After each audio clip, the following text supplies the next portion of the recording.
सौ विद्यार्थी मित्रों आज प्रकरण नंबर 10 में आगळनो टॉपिक आपणे लईए। आजना टॉपिक में लेंस विषे अभ्यास करवानो छे। लेंस पहला तो कोने कहेवाय अने लेंसना संदर्भमां કેટલાક પદો છે એની સમજૂતી। તો પહેલા લેન્સ કોને કહેવાય સમજીએ। જે पारदर्शक पदार्थनी बन्ने तरफनी सपाटी जे पारदर्शक पदार्थनी पारदर्शक द्रव्यनी बन्ने तरफनी सपाटी का तो एक तरफनी सपाटी बहिर्गोळ होय के अंतर्गोळ होय એટલે કે વક્રાકાર હોય તો તેવા દ્રવ્યને કે તેવા પદાર્થને લેન્સ કહેવામાં આવે છે। तो હવે જે દ્રવ્ય છે તે દ્રવ્ય પારદર્શક છે તો પારદર્શક દ્રવ્યની બંને તરફની સપાટી વક્રાકાર હોવી જોઈએ। વક્રાકાર એટલે કે સમતલ ન હોવી જોઈએ। હવે આપણે માનો કે આ એક દ્રવ્ય છે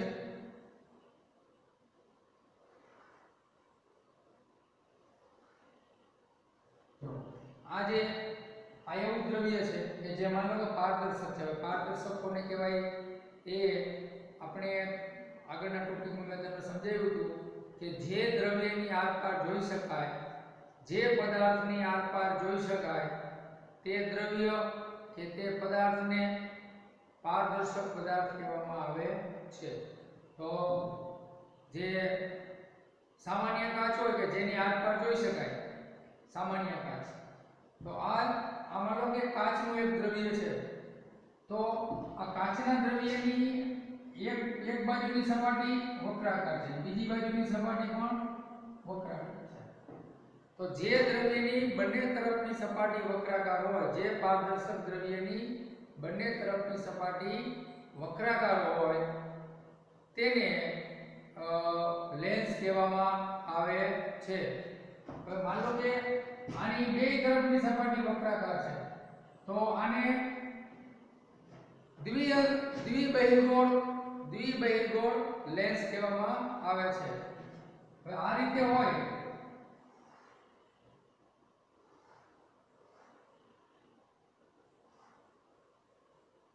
આ બેમાં તફાવત શું છે જુઓ। આમાં જે વક્રાકાર સપાટી છે वक्राकार सपाटी ये बाहरनी तरफ उपसेली है बाहरनी तरफ वक्राकार है અને અહીંયા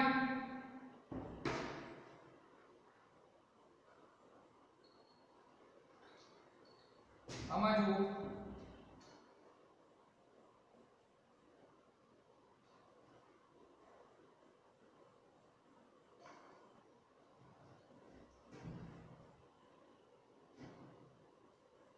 आ जे काचनी आ काचनो जे द्रव्य छे पदार्थ छे आमा आ बन्ने जे वक्राकार सपाटी छे ए अंदरनी तरफ वक्राकार छे आमा बन्ने तरफनी सपाटी बहारनी तरफ वक्राकार छे એટલે કે બહારની तरफ ઉપસેલી છે।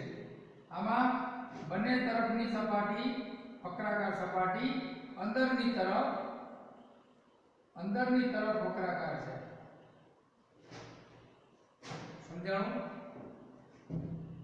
जे काचना द्रव्यनी बन्ने तरफनी वक्राकार सपाटी जे पारदर्शक काचनी बन्ने तरफनी वक्राकार सपाटी का तो बाहरनी तरफ वक्राकार होय का तो अंदरनी तरफ वक्राकार होय तेने लेंस कहेवामां आवे छे।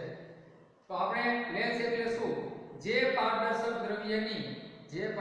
દ્રવ્યની બંને તરફની વક્રીભવનકારક સપાટી વક્રાકાર હોય તો તેને લેન્સ કહેવામાં આવે છે। હવે આપણા અભ્યાસમાં લેન્સ બે પ્રકારના છે અંતર્ગોળ લેન્સ બહિર્ગોળ લેન્સ। હવે કયા લેન્સને બહિર્ગોળ લેન્સ કહેવાય અને કયા લેન્સને અંતર્ગોળ લેન્સ કહેવાય। તો આ જે છે એ બહિર્ગોળ લેન્સ છે। કયો લેન્સ બહિર્ગોળ લેન્સ શા માટે કારણ કે આ લેન્સની બંને તરફની સપાટી બહારની તરફ ઉપસેલી છે એટલે કે બહારની તરફ વક્રાકાર છે એટલે આને બહિર્ગોળ લેન્સ કહેવાય અને આમાં બંને વક્રીભવનકારક સપાટી અંદરની તરફ વક્રાકાર છે એટલા માટે તેને અંતર્ગોળ લેન્સ કહેવામાં આવે છે.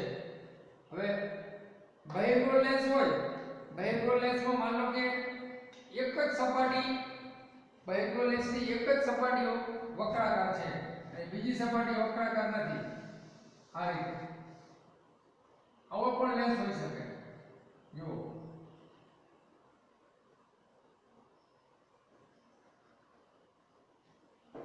શું થયું, આમાં મારી તરફની સપાટી કેવી છે તો કે બહારની તરફ ઉપસેલી છે.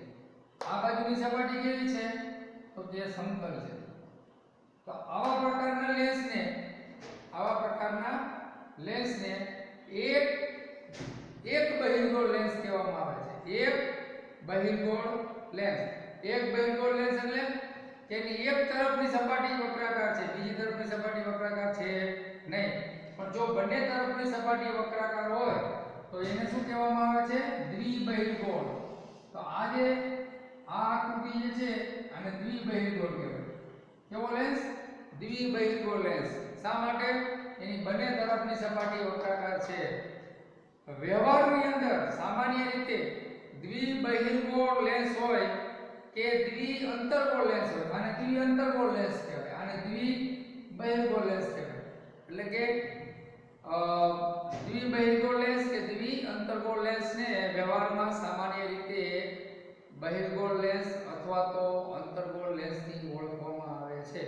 તો આ ભલે અત્યારે આ દ્વિબહિર્ગોળ લેન્સ છે પણ આપણે એને કઈ રીતે ઓળખશું તો કે બહિર્ગોળ લેન્સ. આ દ્વિઅંતર્ગોળ લેન્સ છે, દ્વિઅંતર્ગોળ. પણ તો આને કઈ રીતે ઓળખશું તો કે ખાલી અંતર્ગોળ લેન્સ. સમજાઈ ગયું? ઓકે. હવે આપણે લેન્સના સંદર્ભમાં કેટલાક પદોની સમજૂતી મેળવીએ. જેમ આપણે પરાવર્તનમાં અરીસાના સંદર્ભમાં આપણે કેટલાક પદોની વ્યાખ્યા લીધી હતી, એવી રીતના આપણે લેન્સના સંદર્ભમાં કેટલાક પદોની વ્યાખ્યા સમજીએ. સૌથી પહેલા આપણે માનો કે આ લેન્સ છે, બરાબર ધ્યાન આપજો. અહીંયા આ લેન્સ છે. લેન્સની કેટલી વક્રીભવનકારક સપાટી હોય તો કે 2. લેન્સને કેટલી વક્રીભવનકારક સપાટી હોય તો કે 2. હવે બંને જે વક્રાકાર સપાટી છે, બંને વક્રાકાર સપાટી, આ બાજુની વક્રાકાર સપાટી અને આ બાજુની વક્રાકાર સપાટી, જો બંને વક્રીભવનકારક સપાટી જે વર્તુળના ચાપ રૂપે હોય.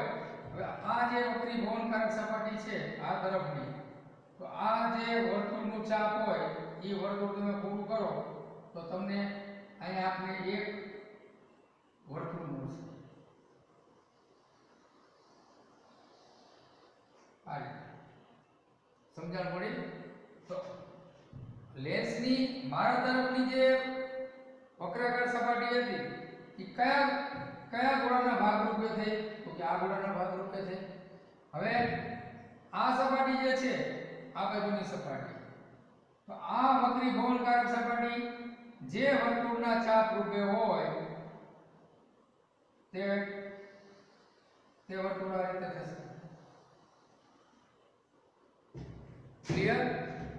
તો લેન્સને કેટલી વક્રીભવનકારક સપાટી હોય તો કે 2. બંને કેવી છે તો કે વક્રાકાર.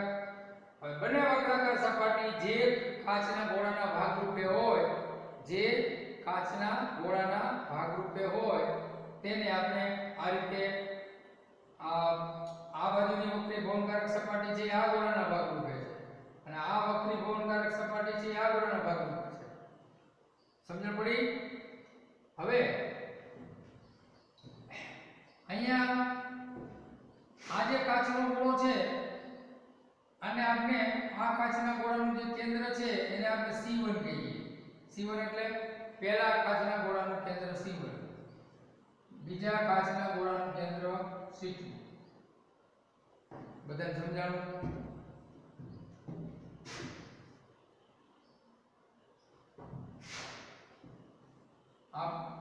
સમજાઈ ગયું હશે કે પહેલા કાચના ગોળાના કેન્દ્રને C1 થી ઓળખશું, બીજા કાચના ગોળાને C2 થી ઓળખશું.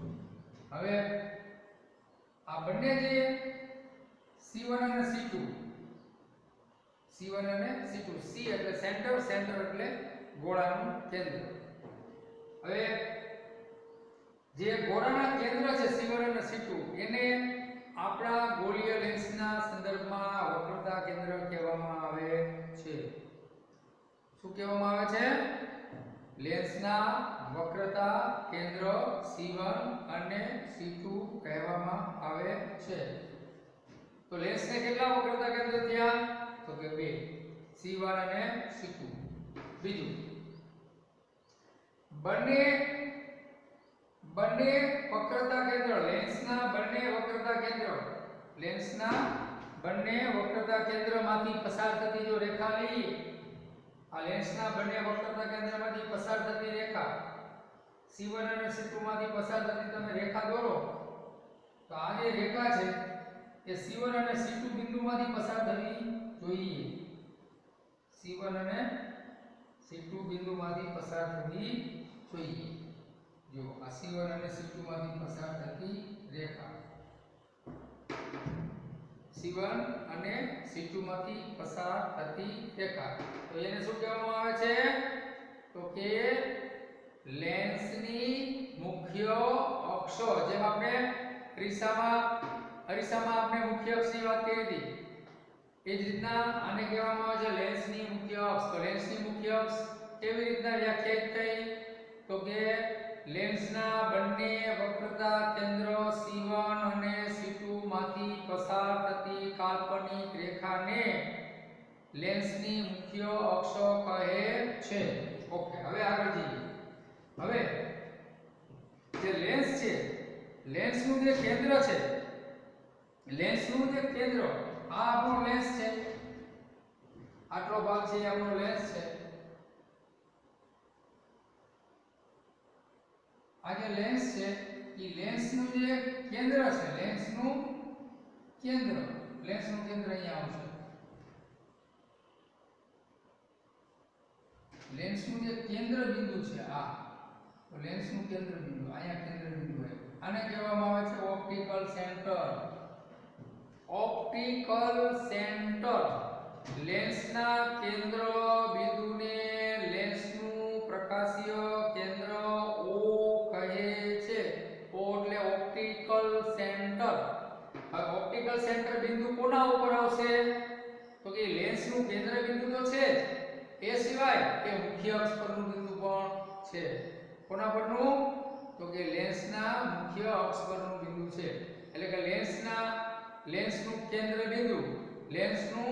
કેન્દ્ર બિંદુ કે જે મુખ્ય અક્ષ પર આવેલું છે તેને લેન્સનું પ્રકાશીય કેન્દ્ર કહેવામાં આવે છે. ચાલો, આ તમને ક્લિયર થઈ ગયું હશે આપણું. હવે જે કાચનો ગોળો છે, માનો કે આ પહેલો જે કાચનો ગોળો છે, તો આની ત્રિજ્યા માની લો કે આ કાચના ગોળાની ત્રિજ્યા માની લો કે r1 જેટલી છે. r1 એટલે રેડિયસ, r એટલે રેડિયસ. આ ગોળાની ત્રિજ્યા માની લો કે r2 જેટલી છે. r1 અને r2. તો આ જે કાચનો ગોળો છે, બરાબર, આ જે કાચનો ગોળો છે એની ત્રિજ્યા છે r1 અને આ ગોળાની ત્રિજ્યા છે r2. તો લેન્સને કેટલા વક્રતા કેન્દ્ર હોય? 2, C1 અને C2. તો લેન્સને કેટલી વક્રતા ત્રિજ્યા હોય? તો કે 2, r1 અને r2. લેન્સને કેટલા વક્રતા કેન્દ્ર મળે? તો કે 2, C1 અને C2. તો લેન્સને જો 2 વક્રતા કેન્દ્ર હોય તો લેન્સને કેટલી વક્રતા ત્રિજ્યા મળે? તો કે 2, r1 અને r2. તો r1 અને r2 ને લેન્સની વક્રતા ત્રિજ્યા r1 અને r2 કહે છે. હવે થોડા આગળ જઈએ. લેન્સનું દર્પણમુખ. લેન્સનું દર્પણમુખ કોને કહેવાય? માનો કે આ આપણો લેન્સ છે, આ આપણો લેન્સ છે. તો લેન્સના ગોળીય લેન્સની વર્તુળાકાર કિનારીના, હવે જે આ ગોળીય લેન્સ છે, ગોળીય લેન્સની વર્તુળાકાર કિનારીના, ગોળીય લેન્સની વર્તુળાકાર કિનારીના અસરકારક વ્યાસને, ગોળીય લેન્સની વર્તુળાકાર કિનારીના, ગોળીય લેન્સ છે એની વર્તુળાકાર કિનારીના અસરકારક વ્યાસને લેન્સનું દર્પણ મુખો કહેવામાં આવે છે. તો અહીંયા એનું લેન્સની કિનારીનો અસરકારક, લેન્સની વર્તુળાકાર કિનારીનો અસરકારક વ્યાસ કેટલો થયો તો કે આટલો. તો આટલો વ્યાસ થયો. તો એને શું કહેવામાં આવે છે? આ જે અંતર છે, અંતર વર્તુળાકાર કિનારી, હવે એક કિનારી આ બાજુ છે, બીજી કિનારી અહીંયા છે. આ વર્તુળ છે, આ વર્તુળાકાર ભાગ અહીંથી શરૂ થાય છે અને અહીંયા પૂરો થઈ જાય. તો વર્તુળાકાર કિનારી ક્યાંથી ક્યાં સુધી આવી? તો કે અહીંયાથી અહીંયા સુધી આવી. તો આ બે બિંદુ જે છે, આ બે બિંદુને તમે જોડી દો, આમ સુરેખ એમ ને એમ ડેશ સાથે જોડી દો. તો આ જે માપ આવે એને કહેવામાં આવે છે લેન્સનું દર્પણ મુખો. લેન્સનું દર્પણ મુખો. હવે આપણે 10મા ધોરણની અંદર આપણે જે લેન્સનો અભ્યાસ કરવાનો છે એમાં માત્ર ને માત્ર નાના દર્પણ મુખવાળા એટલે આ જે માપ છે, આ માપ છે એ નાનું હોવું જોઈએ. કોના કરતા નાનું હોવું જોઈએ? તો કે વક્રતા ત્રિજ્યા r કરતા નાનું હોવું જોઈએ. તો જે લેન્સનું દર્પણ મુખ એટલે કે એનો અસરકારક વ્યાસો જો તેની વક્રતા ત્રિજ્યા કરતા નાનો હોય, અસરકારક વ્યાસ તેની વક્રતા ત્રિજ્યા કરતા નાનો હોય, તો તેવા લેન્સને નાના દર્પણ મુખવાળા લેન્સ કહેવામાં આવે છે. સમજાણું? જે લેન્સનું દર્પણ મુખ છે, દર્પણ મુખની જે લંબાઈ છે એ લંબાઈ વક્રતા ત્રિજ્યા કરતા ઓછી હોવી જોઈએ. તેવા લેન્સને નાના દર્પણ મુખવાળા લેન્સ કહેવામાં આવે છે. અને આપણે આપણા અભ્યાસની અંદર એવા જ લેન્સનો અભ્યાસ કરવાનો છે જેનું મુખ નાનું હોય, એટલે કે એના લેન્સની અસરકારક વ્યાસ છે, લેન્સનો અસરકારક વ્યાસ એ r1 ત્રિજ્યા કરતા નાનો હોય, એટલે કે એની વક્રતા ત્રિજ્યા કરતા નાનો હોય. ચલો, મેં તમને આજે લેન્સના સંદર્ભમાં કેટલાક પદોની સમજૂતીમાં દર્પણ મુખ કોને કહેવાય એ સમજ્યા, વક્રતા કેન્દ્ર કોને કહેવાય એ સમજ્યા, મુખ્ય અક્ષ કોને કહેવાય એ સમજ્યા, પ્રકાશીય કેન્દ્ર કોને કહેવાય એ સમજ્યા. હવે વક્રતા ત્રિજ્યા કોને કહેવાય સમજ્યા. હવે મુખ્ય કેન્દ્ર અને કેન્દ્ર લંબાઈ એ બે વસ્તુ સમજીએ. મુખ્ય કેન્દ્ર, અરીસાનું મુખ્ય કેન્દ્ર એટલે શું અને અરીસાની કેન્દ્ર લંબાઈ એટલે શું?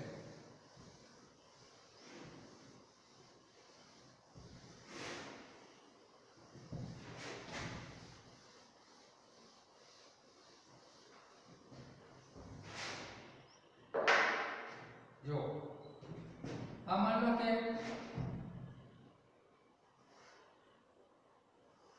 આ બહિર્ગોળ લેન્સ છે. હવે તમને ખ્યાલ છે બહિર્ગોળ લેન્સ કોને કહેવાય. આ માન લો કે અંતર્ગોળ લેન્સ છે.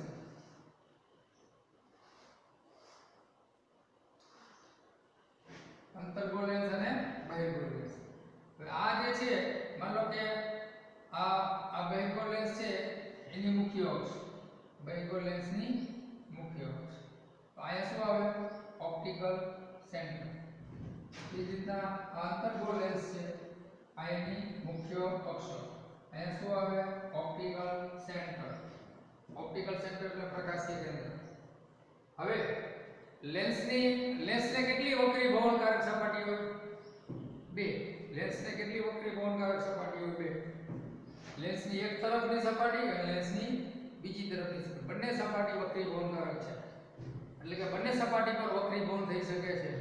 હવે માનો કે આ લેન્સ છે બહિર્ગોળ લેન્સ, એમાં આપણે લેન્સની ડાબી તરફથી પ્રકાશના કિરણો આપાત કરો તમે, આપણે લેન્સની ડાબી તરફથી પ્રકાશના કિરણ આપાત કર્યા તો એક કિરણ આ રીતે લેન્સની ડાબી તરફથી પ્રકાશના કિરણો આપાત કરી, હવે એ કિરણો લેન્સ દ્વારા વક્રીભવન પામી, લેન્સની બીજી તરફ વક્રીભવન થઈ કે આ રીતે આ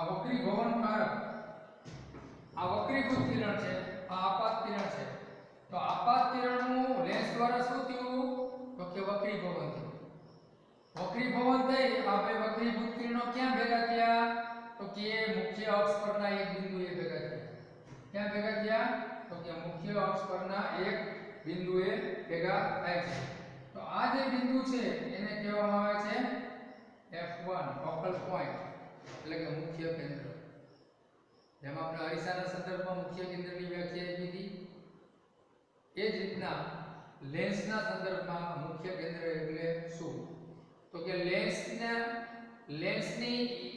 લેન્સની એક તરફથી પ્રકાશના સમાંતર કિરણો લેન્સની એક તરફની વક્રીભવનકારક સપાટી પર આપાત થતા પ્રકાશના સમાંતર કિરણો વક્રીભવન પામી લેન્સની બીજી તરફ મુખ્ય અક્ષ પરના જે બિંદુએ કેન્દ્રિત થાય તે બિંદુને લેન્સનું મુખ્ય કેન્દ્ર કહે છે। ચાલો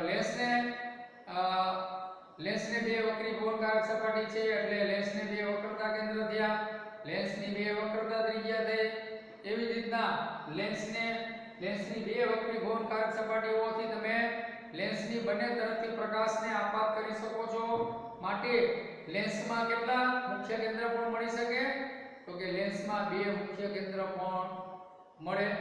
હવે આ બાજુથી તમે પ્રકાશને આપાત કર્યો તો મુખ્ય કેન્દ્ર અહીંયા મળ્યું, એવી જ રીતના તમે જમણી બાજુથી પ્રકાશ આપાત કરો તો મુખ્ય કેન્દ્ર આ બાજુ મળશે। એટલે લેન્સને કેટલા મુખ્ય કેન્દ્ર હોય તો કે બે, એક તરફના મુખ્ય કેન્દ્ર એક અને બીજી તરફનું મુખ્ય કેન્દ્ર બીજું એટલે F1 અને F2। અહીંયા આમાં માનો અંતર્ગોળ લેન્સ એમાં પ્રકાશનું કિરણ તમે આ રીતે આપાત કરો, આ માનો પ્રકાશનું કિરણ આપાત થઈ ગયું, આ પ્રકાશનું સમાંતર આપાત થયું। હવે આ જે લેન્સ છે એ અપસારી લેન્સ છે, આને અભિસારી લેન્સ કહેવાય। અભિસારી શું કામ? કારણ કે આમાં આ જે વક્રીભૂત કિરણો હતા એ ખરેખર અહીં ભેગા થયા એટલે આને અભિસારી લેન્સ કહેવાય। હવે અહીંયા આ અંતર્ગોળ લેન્સ છે, તો અંતર્ગોળ લેન્સ છે એમાં અંતર્ગોળ લેન્સની અંદર પ્રકાશના કિરણો જે છે ને પ્રકાશના કિરણો એ વક્રીભવન તો પામશે પણ વક્રીભૂત થયા પછી ફેલાય છે,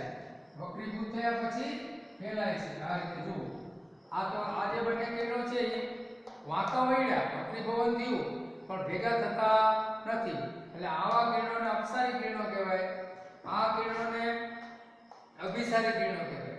તો આમાં અભિસરણ થયું, આમાં અપસરણ થયું, આમાં શું થયું વક્રીભૂત કિરણોનું શું થયું અભિસરણ, એટલે કે ખરેખર વક્રીભૂત કિરણો ભેગા થાય છે।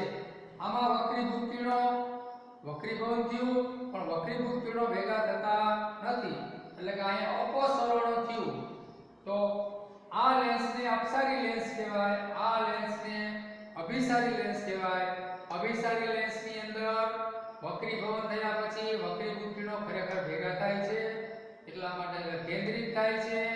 આમાં અંતર્ગોળ લેન્સની અંદર વક્રીભૂત કિરણોનું અપસરણ થતું હોવાથી આ કિરણો દૂર ફેલાય છે એટલે કે ખરેખર ભેગા થતા નથી, એટલે આવા કિરણોને અપસારી કિરણો કહેવામાં આવે છે। એટલે કે અપસારી કિરણો છે એ ખરેખર ભેગા થતા નથી એટલે કે એને અપકેન્દ્રિત કિરણો કહેવામાં આવે છે અને આને કેન્દ્રિત કિરણો કહેવામાં આવે છે। હવે અંતર્ગોળ લેન્સ છે એનું મુખ્ય કેન્દ્ર કેવી રીતના મળશે? હવે આ જે બંને અપસારી કિરણો છે એને તમે પાછળની તરફ આપણે લંબાવીએ તો એ મુખ્ય અક્ષ પરના એક બિંદુએ ભેગા થતા હોય તેવો ભાસ થાય છે. તો આ બંને કિરણોને તમે અરીસાની પાછળ લેન્સની પાછળ લંબાવશો તો લેન્સની પાછળ લંબાવવાથી જો આપણે આ જે બંને અપસારી કિરણો છે એ અપસારી કિરણોને ક્યાં લંબાવ્યા તો કે લેન્સની બીજી તરફ પાછળની તરફ લંબાવતા એક બિંદુએ કેન્દ્રિત થતા હોય તેવો ભાસ થાય છે. શું થાય છે? ભાસ થાય છે. તો આને કહેવામાં આવે છે લેન્સનું મુખ્ય કેન્દ્ર F1. બધાને સમજાઈ ગયું? અંતર્ગોળ લેન્સ હોય કે બહિર્ગોળ લેન્સ હોય, અંતર્ગોળ લેન્સ હોય કે બહિર્ગોળ લેન્સ હોય, એમાં બંનેમાં કેટલી વક્રી ભવનકારક સપાટી હોય? બે વક્રી ભવનકારક સપાટી હોવાથી અંતર્ગોળ લેન્સ કે બહિર્ગોળ લેન્સમાં બે વક્રતા કેન્દ્ર હોય, બે વક્રતા ત્રિજ્યા હોય, બે મુખ્ય કેન્દ્ર હોય અને બે કેન્દ્ર લંબાઈ હોય. હવે કેન્દ્ર લંબાઈ એટલે શું? જો બહિર્ગોળ લેન્સની કેન્દ્ર લંબાઈ એટલે શું? અહીંયાથી આ જે ઓપ્ટિકલ સેન્ટર છે આપણે અંતર બધા ઓપ્ટિકલ સેન્ટરથી માપવાના. લેન્સમાં બધા અંતર ક્યાંથી માપવાના? Optical centre. તો ઓપ્ટિકલ સેન્ટરથી મુખ્ય કેન્દ્ર 1 સુધીનું જે અંતર છે, ઓપ્ટિકલ સેન્ટરથી મુખ્ય કેન્દ્ર 1 સુધીનું જે અંતર છે, આ અંતર જે છે એને કહેવાય કેન્દ્ર લંબાઈ F1. કેન્દ્ર લંબાઈ F1. તો બે મુખ્ય કેન્દ્ર છે તો કેન્દ્ર લંબાઈ પણ કેટલી મળે? તો કે 2. આ O થી F1 બિંદુ સુધીનું અંતર છે એને કેન્દ્ર લંબાઈ F1 કહેવાય. એવી જ રીતના માનો આ બાજુ F2 બિંદુ છે એટલે કે મુખ્ય કેન્દ્ર F2 આ બાજુ છે તો O બિંદુથી F2 સુધીનું જે અંતર છે એને કહેવામાં આવે છે કેન્દ્ર લંબાઈ F2. એવી જ રીતના આમાં અંતર્ગોળ લેન્સની અંદર તો કે અંતર્ગોળ લેન્સની અંદર ઓપ્ટિકલ સેન્ટરથી મુખ્ય કેન્દ્ર સુધીની લંબાઈ જે છે એને કહેવામાં આવે છે કેન્દ્ર લંબાઈ F1. ચાલો આટલું બધાને સમજાઈ ગયું હશે. લેન્સ એટલે શું? લેન્સ કોને કહેવાય આપણે સમજ્યા. લેન્સના સંદર્ભમાં કેટલાક પદોની સમજૂતી લીધી આપણે. દર્પણમુખ, લેન્સનું દર્પણમુખ એટલે શું? પછી લેન્સનું વક્રતા કેન્દ્ર એટલે શું? લેન્સની મુખ્ય અક્ષ એટલે શું? લેન્સનું પ્રકાશીય કેન્દ્ર એટલે શું? લેન્સનું કેન્દ્ર એટલે શું? મુખ્ય કેન્દ્ર એટલે શું? અને લેન્સની કેન્દ્ર લંબાઈ એટલે શું? અને લેન્સનું વક્રતા ત્રિજ્યા એટલે શું? એ પદોની આપણે જાણકારી મેળવી. હવે આ બધી વસ્તુ આપણે જ્યારે આગળ અભ્યાસ કરશું ના પછી નેક્સ્ટ ટોપિકમાં ત્યારે તમને આ બધા પદોની જાણકારી હોવી જરૂરી છે. તો આપણે આજનો આ ટોપિક પૂરો કરીએ. તમને બધાના ટોપિક સમજાઈ ગયો હશે.